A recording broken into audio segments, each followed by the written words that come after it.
Flying the Talk, When Passion and Destiny Collide, a series based on a novel by J. Griffin Van Gilder. Exterior, Back Bay Scene, Afternoon. The narrator speaks. Boston is one of America's smallest big cities. Its dating scene is like a revolving door that always moves but goes nowhere. Despite the odds, there are a few people in Boston, I call them the dreamers, who keep expecting to wind up in a different place as they move through that same door. Flying the Talk peers into the lives of these singles who keep searching, hoping, and trusting. Without these dreamers, this story could not be told. Hypnotist and speaker Nicole Vanderkellen works to rebuild her life after a devastating betrayal. In search of friends and lovers, she dials up a telephone dateline and gets more action than she anticipated. Tired of bachelorhood, Frenchman Jean-Paul Lapierre is seeking love. When he finds Nicole's mysterious black book, he believes that she's the woman of his dreams. Jean-Paul soon falls under the book's spell and becomes obsessed with finding its owner. Laugh, cry, and fall in love with Flying the Talk's characters and its ever-unfolding mystery. This sexy love story will make you laugh, turn you on, and keep you tuning in. Looking for a good time? Pour yourself a drink, make yourself comfortable, and get to know these brave and sexy people. They could turn out to be a lot like you. Interior, office, morning. Co-workers Nicole, 35, and Sandra, 39, are packing boxes in a Copley Square office. File folders in hand, Nicole looks to Sandra and motions towards a gurgling coffee machine. The women drop everything to pour coffee and to discuss Nicole's sex life. Mort won't do me again. Since we got it on the first night, he acts like I had my way with him, like I'm some freaking temptress. Damn, I was rooting for him. Yeah, but it's so insulting. He seemed like a great date. It's ridiculous. Mort fingers me in theaters and likes me to perform on his skin flute, but I never get to ride his baloney pony. Are you kidding? He's got a doctor's appointment this afternoon to find out why his balls ache so much. Sandra laughs, snorting coffee through her nose. I told him I have the cure for what ails him, but apparently blue balls are his new norm. Why not find somebody else to sleep with, but keep going to lunch with him? It's got to beat all that noodle soup you eat. Something else is bugging me much more. I lost my little black book. Boston's men can finally get some sleep. I have to find the book. Won't whoever find it just think it's a journal? You don't get it. Notes on all my dates and all the wild sex fantasies from the Dateline are in that book. All in one journal? That and much more, including names of my friends and private details about my hypnosis sessions. This is a real shit show. If some dude finds it, he'll think you're a hooker. Or maybe a dominatrix. I hope a guy finds it. If a chick finds it, it'll wind up in the trash. If a dude finds it, he might track you down. That could be interesting or very weird. Exterior, Newbury Street, afternoon.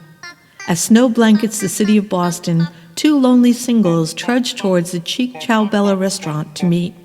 Jean-Paul is losing his battle to keep snow off his coat and an umbrella overhead. Dressed in a long coat and broad-rimmed hat, Abigail pauses to check out her reflection in a storefront window. Interior, Chow Bella restaurant, moments later. Jean-Paul takes a seat at the bar. The stunning Abigail's arrival causes whispers and heads to turn. Her copper-colored mane falls in ringlets between her shoulders. Jean-Paul moves to Abigail's side. You're even more lovely than your friends claimed. Abigail's green eyes smile at Jean-Paul, but can't hide the fact that he's not the man of her dreams. As she extends her hand, he bends to kiss it. Jean-Paul helps her with her hat and coat. Nice to meet you, Jean-Paul. Thanks for venturing out in this weather. The maitre d' seats them in a cozy booth facing Boston's fashionable Newbury Street. Abigail's coral fingernails drum nervously on the table. Realizing there's no chemistry between them, Jean-Paul works to conceal his disappointment. fast forward through lunch as they eat, laugh, and make polite conversation. The waitress comes with a check, and Jean-Paul quickly covers it with cash. "This was perfect. Let's do it again soon," he lies. "Of course. You have my number. Let's do it soon," she fibs. He says he will call her, but they both know he never will. Exterior, Newbury Street, moments later. As Jean-Paul leaves Ciao Bella, wind blows snow down his collar. Jean-Paul gestures towards the sky and addresses God. "I'm fed up with this. I want 2 things from you, God. Stop this damn snow and let me find love." In a fit of rage, Jean-Paul kicks out the corner of a snowbank. As he slips and falls awkwardly on his ass, snow swirls through the air and a small black book breaks free and lands at his feet. Picking up the book, he realizes it's a journal. Heading towards a dumpster, Jean-Paul gets distracted when a driver asks for directions, and he forgets to throw the book away. Walking away from the curb, his mind shifts back to Abigail. He fantasizes about touching, kissing, and making love to her. As his dick stiffens, he forces the visions of Abigail out of his mind. Interior, downtown Boston, later. Back in his kitchen at La Hotel Meridian, Jean-Paul realizes the book is still in his hand. He drops it on the break table like it's someone else's garbage before donning his crisp white apron and billowing chef's hat. He doesn't notice the book is glowing or that it seems to possess its own life force energy. The mysterious book grabs the attention of his co-worker, Louise, as he enters the kitchen. Louise immediately falls under the book's spell. He scoops it up and perches on a stool at the food prep counter. Louise, book in hand, motions to Jean-Paul. "Is this your famous black book? Excellent!" Distracted by thoughts of Abigail, Jean-Paul tries to ignore Louise. Louise's eyes bulge as he studies the book. "Oh my God, Jean-Paul, is there something you haven't told me about yourself?" Jean-Paul realizes Louise is present and holding the soggy book. "Huh? What are you doing, you fuckwit?" Louise, with his eyes still bulging and his voice shrill, "You really could have told me, Jean-Paul. How long have you dated men? These are mostly men's names." A red-faced Jean-Paul plucks the book away from Louise. "What are you talking about, you idiot? Give me that. That isn't my book. I found it in a snowbank. I'm not gay." Jean-Paul sits on a stool next to Louise and begins to flip through the book-stamped pages. Louise anxiously waits for Jean-Paul to let him see the book again. "Did you see the travel notes?" "No, I was looking at all the men's names and the sexy comments. Flip ahead to the bookmark." The men become mesmerized by the book. "Look here, Jean-Paul. Next to the name Steve, it says strap-on dildo after 7:30 p.m. Jean-Paul shifts from foot to foot, hoping Louise doesn't spot the erection tenting his trousers.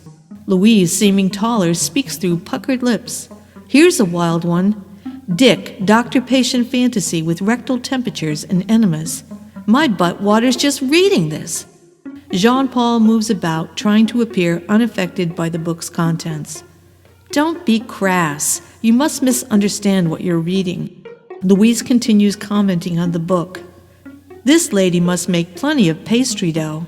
So funny I forget to laugh. I'm serious, this book must belong to a hooker.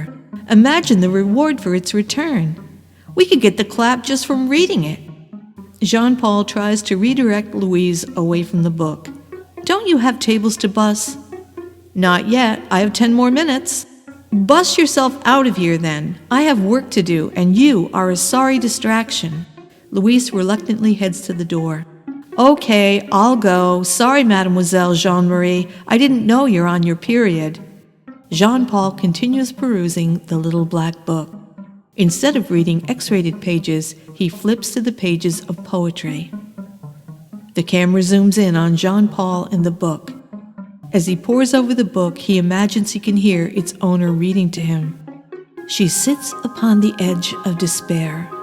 Her heart cannot dance there. She drinks the bitter wine she has fermented. Unrequited passion, lamented. Imagining her voice causes Jean-Paul to look and feel drugged. I'm wine, red, your favorite color. Drink me, savor me. I'm delicious. Jean-Paul speaks to himself. Oh my God, I cannot tell where one poem leaves off and the next begins. It's sad, then sexy, then perverse. Jean-Paul continues to fall under the book's spell, increasingly hypnotized by its intoxicating pages. He forces himself to put the book down and to get back to work. Standing at a marble counter, he imagines he's decorating her body in chocolate and whipped cream. He continues to speak to himself. What's your name? Who do you belong to? Images of ladies of all shapes and sizes flood his mind. Oh my God, I don't even know if you're a man or a woman. Jean-Paul pulls a cheesecake out of a display case and places it on the marble counter. He speaks to himself as he decorates the cake. Is she fat or thin? Glamorous or plain? Why do I care so much? What's happening to me? Exterior, back bay scene, evening. The narrator speaks. Will Nicole find a man who will feed and bone her? Will she get her business back on top? Will Jean-Paul go insane trying to figure out who owns the little black book? Will he ever find love? Is it time for your passion and destiny to collide?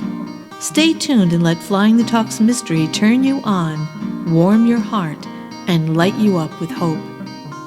End of episode.